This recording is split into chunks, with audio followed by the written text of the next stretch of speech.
ورځ ملک الموت یعنی حضرت اسرائیل علیه السلام دا راغلی او د یو بادشاه روح قبضه کول یې وغوښتو او بادشاه ته داسې وویل چې غواړم ستا روح قبض کړمه که د یو کار پاتې وي یو کار وکړه نور ستا وخت پوره دی.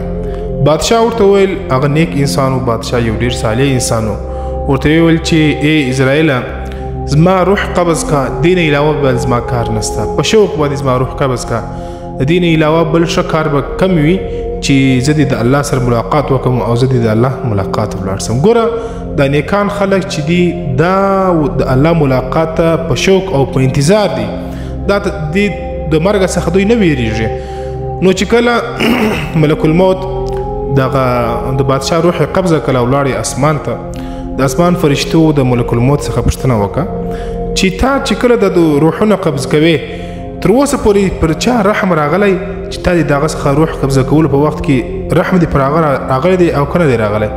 نو ملک الموت ورته وویل چې ما تر اوسه پورې پر چا باندې رحم نه دی راغلی سوای د یوې ښځې او د هغه د ماشوم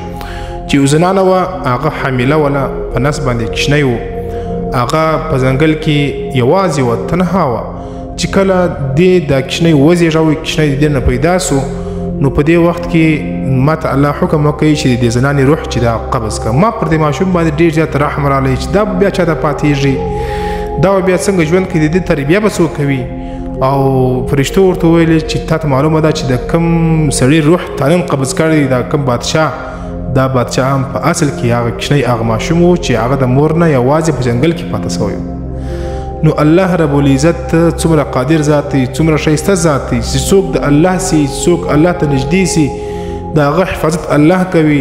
او په ځنګل کې تنها یوازې د